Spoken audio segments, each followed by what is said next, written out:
नमस्कार, कैरियर पर आपका बहुत बहुत स्वागत है। क्लास 12 फिजिक्स चैप्टर नंबर 12 परमाणु। नया टॉपिक है इलेक्ट्रॉन की कक्षाएं। इलेक्ट्रॉन की कक्षाएं देखो, कल हमने बोर का परमाणु मॉडल जान लिया, तीनों अभिगृहित। उसके बाद है इलेक्ट्रॉन की कक्षाएं।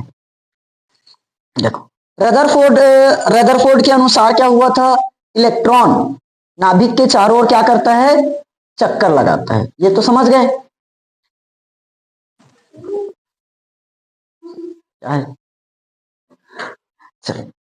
रदरफोर्ड के मॉडल के अनुसार इलेक्ट्रॉन नाभिक के चारों ओर क्या करता है, चक्कर लगाता है, इतना जानते हैं।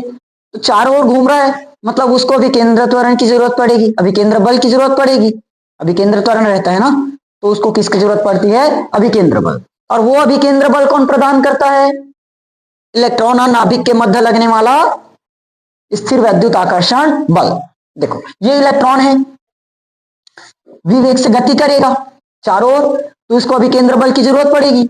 वो अभी केंद्र बल कौन देगा, इनके बीच जो वैद्युत आकर्षण बल लगा रहता है वो इलेक्ट्रॉन और नाभिक के बीच।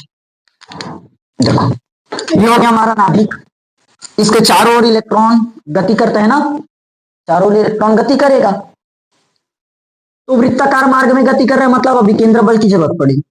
अभी केंद्र बल लगा, तो अभी केंद्र बल कौन प्रदान करता है, जो इसके मध्य लगेगा स्थिर वैद्युत आकर्षण बल। नाभिक में प्लस चार्ज होता है, चारों ओर इलेक्ट्रॉन गति कर रहे हैं, माइनस होगा, तो दोनों के मध्य क्या रहता है, वैद्युत आकर्षण बल। वैद्युत आकर्षण बल रहता है, यही क्या करता है, इसको आवश्यक अभी केंद्र बल प्रदान करता है। समझ में आया थ्योरी? बस इतना ही लिखना रहेगा। क्या क्या लिखेंगे, रदरफोर्ड के मॉडल के अनुसार इलेक्ट्रॉन के चारों ओर नाभिक के चारों ओर इलेक्ट्रॉन क्या करता है, चक्कर लगाता है, जिसके लिए आवश्यक अभिकेंद्र बल कौन प्रदान करता है, इलेक्ट्रॉन और नाभिक के बीच लगने वाला स्थिर वैद्युत आकर्षण बल। समझ में आया? क्लियर? थ्योरी इतना ही लिख लेना, बस, ज्यादा थ्योरी नहीं है। कौन कौन सा बल लगा, एक अभिकेंद्र बल, एक बल कौन सा लगा, अभिकेंद्र बल। फॉर्मूला mv²/r, अभिकेंद्र बल F पहचानिए, तो इसको FC से भी दर्शा सकते हो ना, अभिकेंद्र बल। उसके बाद एक बल और लग रहा है, कौन सा बल, स्थिर वैद्युत आकर्षण बल। किसके किसके बीच, इलेक्ट्रॉन और नाभिक के बीच। इलेक्ट्रॉन और नाभिक के मध्य लगने वाला स्थिर वैद्युत आकर्षण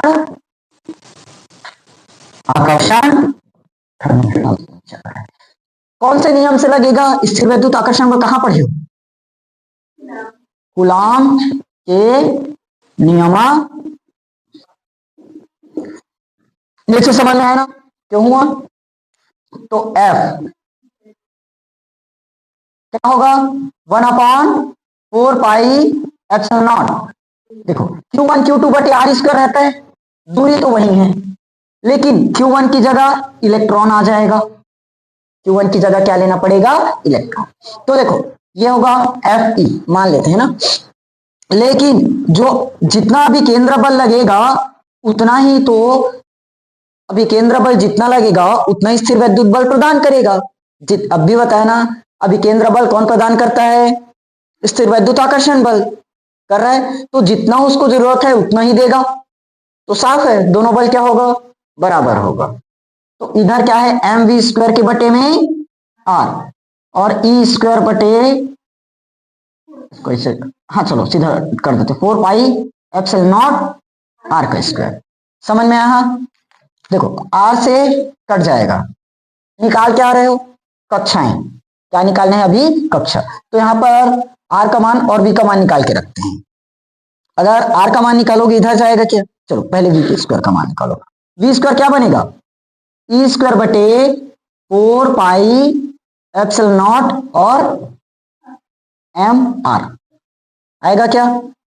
देखो 4 pi epsilon not r, 4 pi epsilon not r, m इधर गुणा में इधर आया तो समझ में आ गया किसका मान आ गया? वी स्क्वायर का। यहां से आर का भी मान निकालेंगे क्या?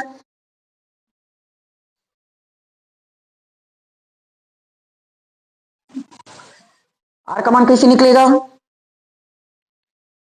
देखो आर इधर आ जाएगा तो आर एम वी स्क्वायर बन जाएगा। देखो आर को मैं सिर्फ इधर ला रहा हूं, आर एम वी स्क्वायर होगा। इधर क्या बचा? ई स्क्वायर बटे 4 पाई, ई स्क्वायर के बटे में 4 पाई एप्सिलॉन नॉट आ गया। और इधर आर स्क्वायर के साथ आर के साथ गुणा में कौन है? एम वी स्क्वायर, तो एम वी स्क्वायर डिवाइड में जाएगा तो क्या आ जाएगा? एम वी का स्क्वायर। तो समझ में आया? यहां तक निकल जाएगा। अब इलेक्ट्रॉन की गतिज ऊर्जा होगी, इलेक्ट्रॉन की गतिज ऊर्जा सबके बारे में कल पढ़ चुके हैं ना, दोबारा कॉन्सेप्ट नहीं समझो। इलेक्ट्रॉन की गतिज ऊर्जा किससे दर्शाते हैं? किससे दर्शाते हो? के, काइनेटिक एनर्जी, या तो ई के लिख लो चलेगा, 1/2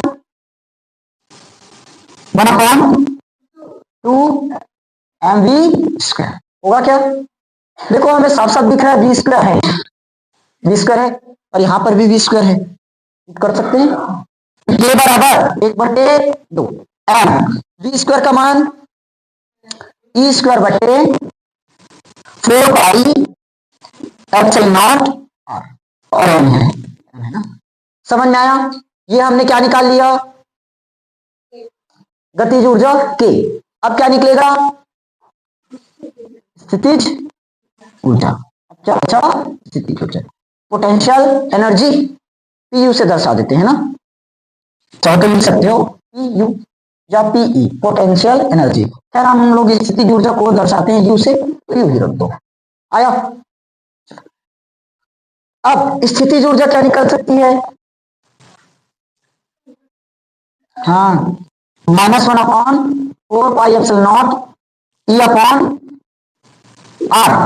देखो स्थितिज ऊर्जा के लिए फॉर्मूला पढ़ रखे हैं, 1/4 क्यू स्क्वायर बटे आर होता है ना, तो यहां पर ई स्क्वायर हो जाएगा। अब माइनस चिन्ह आया तो माइनस चिन्ह क्या बताएगा? यहां लिखना पड़ेगा, चलो मैं लिख देता हूं, छोटा सा है।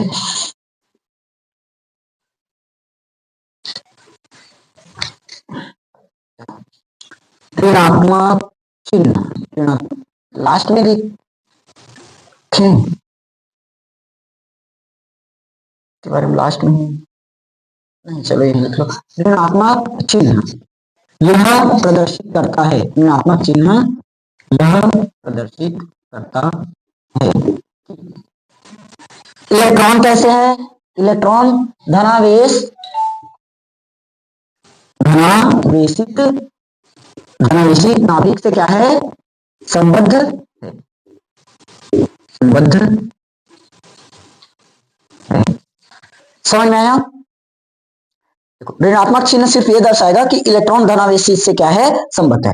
बीच में क्या है? नाभिक, नाभिक में प्लस चार्ज बताए, इलेक्ट्रॉन चारों चक्कर लगा रहा है मतलब माइनस चार्ज, तो प्लस और माइनस इलेक्ट्रॉन वही मतलब इलेक्ट्रॉन और धनावेशित नाभिक से क्या है? संबद्ध है। समझ में आया?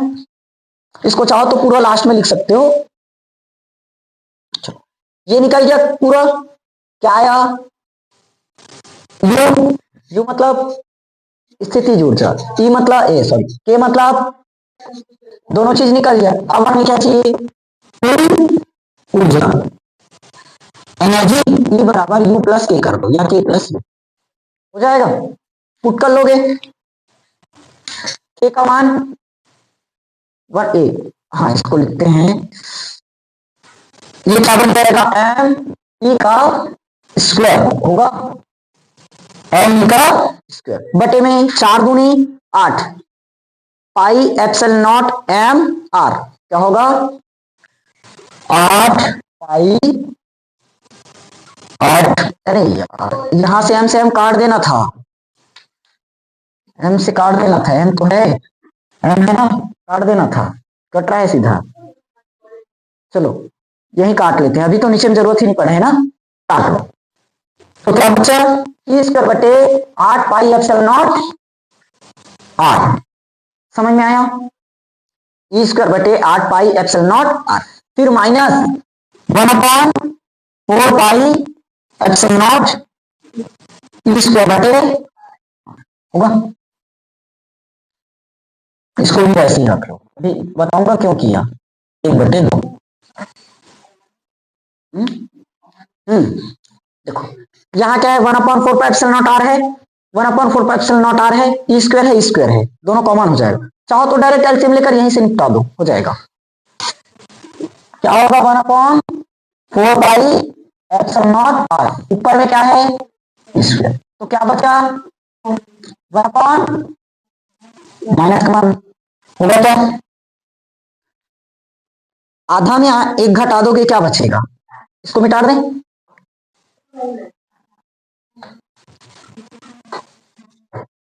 तो ई बराबर क्या बचा minus E square 4 pi epsilon not r होगा। लेकिन इसको सॉल्व करोगे क्या आएगा नीचे में 1/2, वो भी माइनस का, तो माइनस कर दिए बाहर। समझ में आ गया लाइन? 4 दूनी 8, बस इतना ही करना बचा है। ई बराबर माइनस का E square 8 pi epsilon not. समझ में आया? इंपॉर्टेंट क्वेश्चन है, पीवाईक्यूज में पूछा गया है, अच्छे से तैयार करना इसको। ठीक बन गया। अब देखो अगर ऋणात्मक चिन्ह के बारे में यहां नहीं बता रहे हो तो सीधा लास्ट में बता सकते हो, यहां तक पूरा व्यंजक पहले निकाल लेगा। ठीक, नोट करो चलो।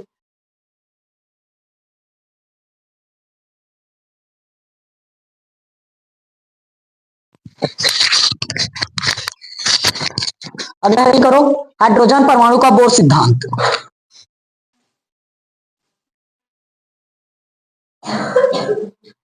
हाइड्रोजन परमाणु का बोर सिद्धांत। हाइड्रोजन परमाणु का बोर सिद्धांत या तो एनवी कक्षा की त्रिज्या के लिए व्यंजक अभी निकालेंगे। हाइड्रोजन परमाणु का बोर सिद्धांत समझना ध्यान से। हाइड्रोजन परमाणु का बोर सिद्धांत क्या है? हाइड्रोजन परमाणु के नाभिक के चारों ओर सिर्फ वही इलेक्ट्रॉन चक्कर लगा सकते हैं जिनका परमाणु क्रमांक क्या हो, 1 हो। समझ में आया? यह हाइड्रोजन परमाणु का कोई हाइड्रोजन परमाणु का हो गया नाभिक, हाइड्रोजन परमाणु का नाभिक। हाइड्रोजन परमाणु के चारों ओर सिर्फ वही इलेक्ट्रॉन चक्कर लगा सकते हैं जिनका परमाणु क्रमांक क्या रहे, 1 रहे। समझ में आया थ्योरी? बस इतना ही लिखना है। क्लियर हुआ? हाइड्रोजन परमाणु के नाभिक के चारों ओर सिर्फ वही इलेक्ट्रॉन चक्कर लगा सकते हैं जिनका परमाणु क्रमांक क्या हो, 1 हो। लिख लोगे थ्योरी? हाँ, छोड़ देना। तो माना m द्रव्यमान का क्या है, कोई इलेक्ट्रॉन है। माना m द्रव्यमान का क्या है, कोई इलेक्ट्रॉन है जो v वेग से r पथ पर परिक्रमा कर रहा है। क्लियर? m द्रव्यमान का कोई इलेक्ट्रॉन है जो v वेग से क्या कर रहा है, r पथ पर परिक्रमा। अब वृत्ताकार में घूमेगा, वृत्ताकार पथ में, तो फिर से वही लगेगा। अब भी बताया था 2 बल कार्य करेंगे, कौन कौन? एक mv² बटे r अभिकेंद्र बल, और एक क्या था 1/4 pi epsilon not E square बटे r होगा। r था ई स्क्वायर बटे r स्क्वायर था।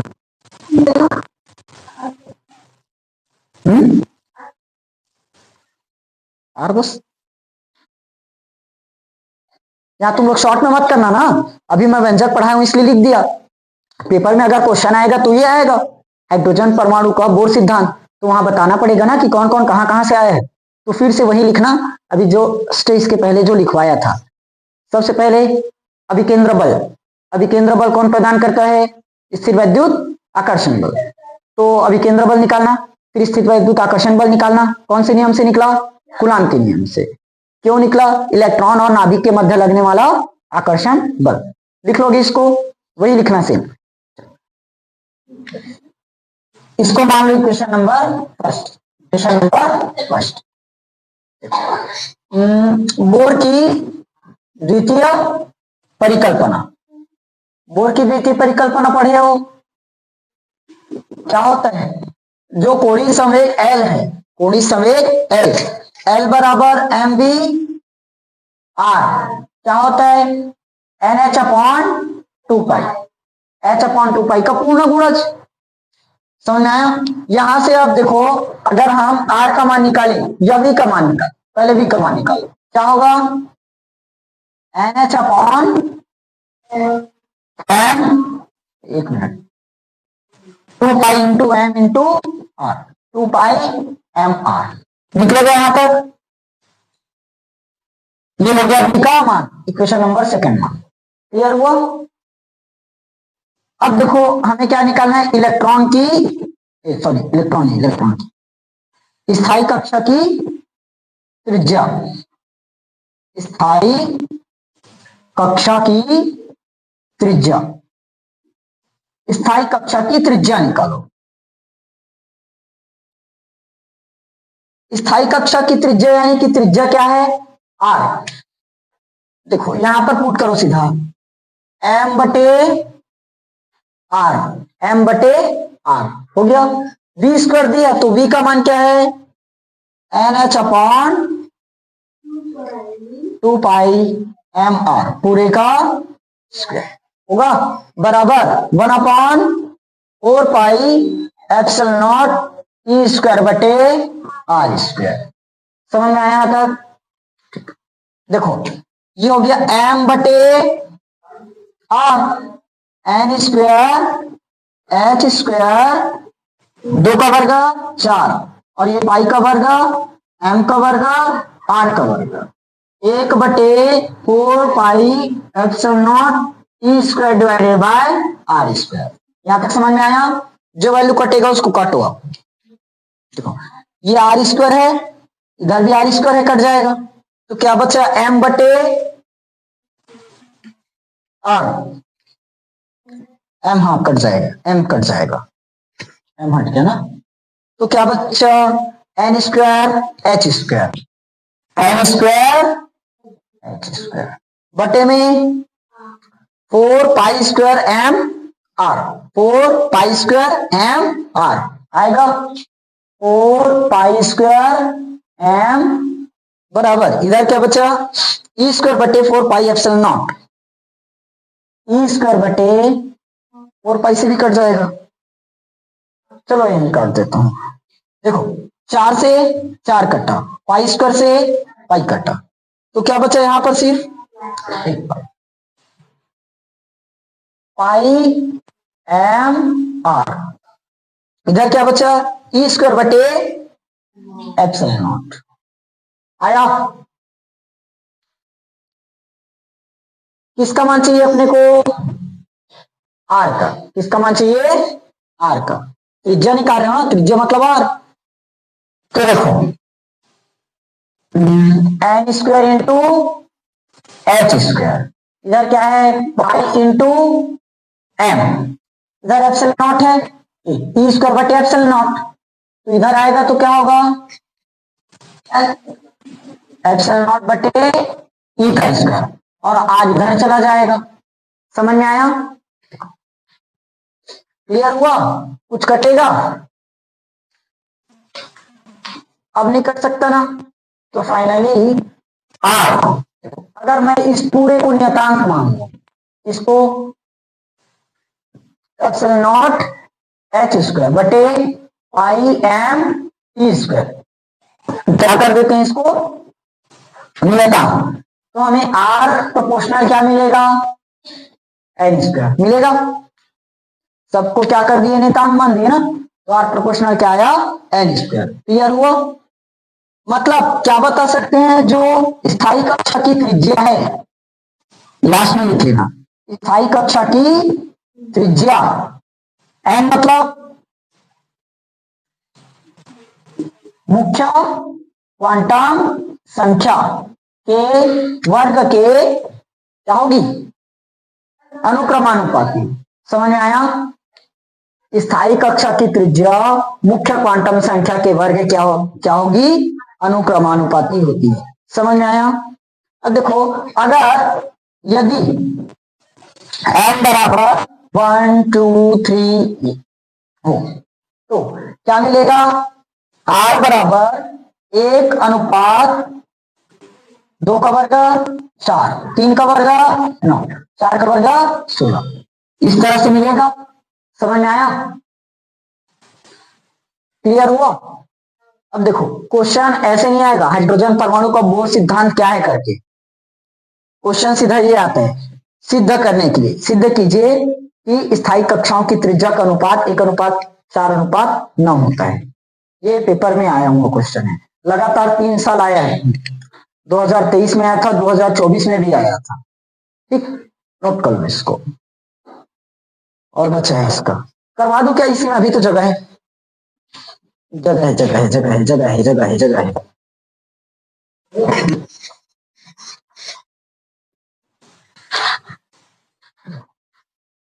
क्या क्या निकाले? सबसे पहले अभी हमने पता किया सिर्फ स्थायी कक्षा की त्रिज्या। अब निकलेगा इलेक्ट्रॉन का वेग, इलेक्ट्रॉन का वेग।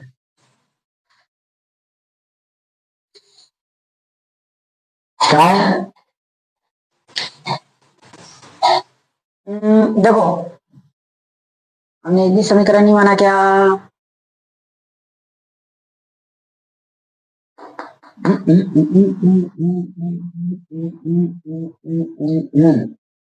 v का मान क्या निकला है? NH/2πmR। और R का मान क्या निकला है? R का मान ये रहा ना, R बराबर क्या आया है? N²H²ε0πm E का स्क्वायर। क्लियर हुआ यहाँ तक? ये कौन सा इक्वेशन था हमारा? ये सेकंड, वही है ना। यहां पर देखो हमें क्या नजर आ रहा है? आर, आर है ना, तो आर का मान पुट कर सकते हैं। तो v बराबर NH/2πm और इंटू में 1/r है, 1/r, तो 1/r का मान N²H²ε0πm E² होगा क्या? फिर से ऊपर नीचे करना पड़ेगा। NH/2πm into pi M square N²H²ε0 आएगा। एन और एच एक से मत बन जाए। देखो एन से कटेगा क्या, और पाई से पाई कटेगा, एम भी कट जाएगा, एच एच एच दो बार आया, क्या बचा? E²/2NH/ε0 होगा। बाकी सबको नियतांक अगर मान दिए तो v प्रोपोर्शनल क्या बचेगा? 1/n आएगा। v प्रोपोर्शनल क्या बचेगा? 1/n। क्लियर हुआ? यही क्या है, अर्थात क्या बताओगे? जो इलेक्ट्रॉन का वेग है मुख्य क्वांटम संख्या के व्युत्क्रमानुपाती होता है। मुख्य क्वांटम संख्या की क्या होगा? व्युत्क्रमानुपाती। तो सबसे अधिकतम मान कितना पर मिलेगा? 1 पर। सबसे अधिकतम मान कब मिलेगा? 1 पर। क्यों? अगर हम यहां पर 1 रखेंगे तो 1 एकम एक आएगा, नीचे में 2 रख दोगे, नीचे में अगर 2 रख दिए तो बन पाएगा क्या? 0.5 हो जाएगा। 3 रख दिए और छोटा, 4 रख दिए और छोटा। समझ में आया? और अगर माइनस में लोगे तब तो वो 1 से छोटा ही है, कहां से अधिकतम होगा? क्लियर हुआ? नोट करो।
लास्ट बचा हमारा इसका इलेक्ट्रॉन की ऊर्जा। तो क्लास 30 मिनट भी नहीं हुए और जल्दी जल्दी करते रहते हो। इलेक्ट्रॉन की ऊर्जा, इलेक्ट्रॉन की ऊर्जा। देखो कल मैंने एक व्यंजक पढ़ाया था, ई बराबर निकलवाया था माइनस ई स्क्वायर डिवाइडेड बाय, आज ही है क्या अभी? आज ही, आज ही था, सॉरी। एक आई सुना था, अरे वो मेरा दिमाग थोड़ा सा अभी अभी तेज चलने वाला है ना, इसीलिए कल का याद आ रहा था। समझ में आया कि नहीं आया? ई बराबर minus E square divided by 8 pi epsilon not R निकाल रखें। आर का मान भी पता है, आर का मान ये रहा ना, N square H square epsilon naught 2 pi M E square. देखो एग्जाम में जो क्वेश्चन आया सिर्फ वही बस बनाना, लेकिन पहले में तो सब कुछ निकालना ही पड़ेगा। मतलब जो हमने 5 टॉपिक निकाला है, 4 टॉपिक निकाले ना, सबसे पहले स्थायी कक्षा की त्रिज्या, उसके बाद देख आवृत्ति और ये ऊर्जा। तो जो त्रिज्या के पहले हमने वी और आर का मान, वी का मान निकाला था ना, एम वी आर करके, तो वहां तक निकालना ही पड़ेगा। उसके बाद इधर जो बोल रहा है उसको निकालेंगे। ठीक, समझ में आया? तो ई बराबर माइनस का ई स्क्वायर बटे 8 पाई एप्सिलॉन नॉट इंटू में 1 बटे आर, हमने देखना 1 बटे आर है। आर का मान M square H square epsilon naught 2 pi M E का स्क्वायर आएगा क्या?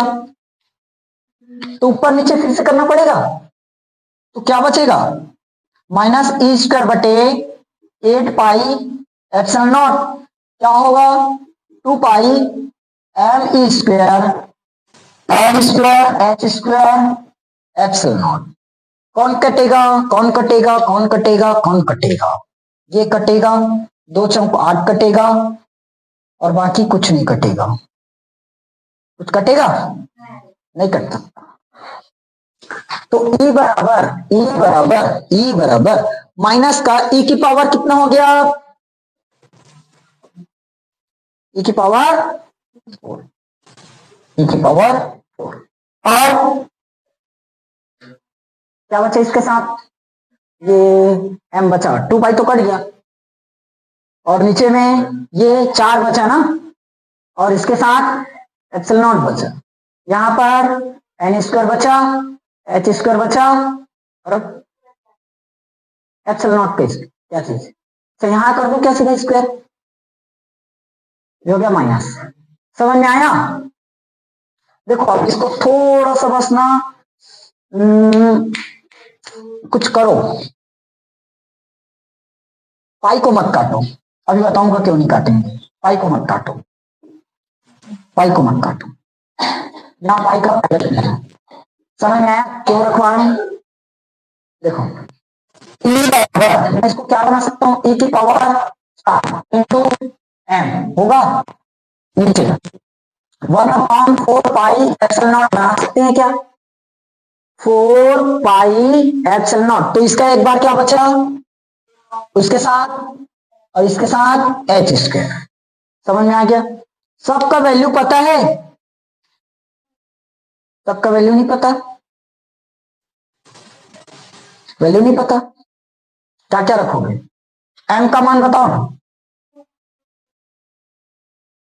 ऊपर में। अच्छा यहां का पाई नहीं कटना है क्या? तो पाई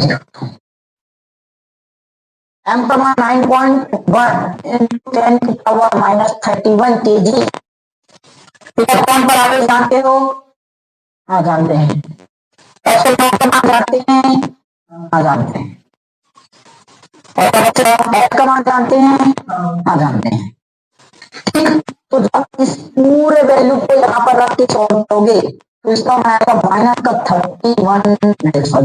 13.6 बटे में एन का मान तो नहीं पता ना, एन का मान नहीं पता तो एन को एन ही रखना पड़ेगा। समझ में आया? एन को एन रखो और इनटू में क्या आएगा? क्लियर? क्या हुआ?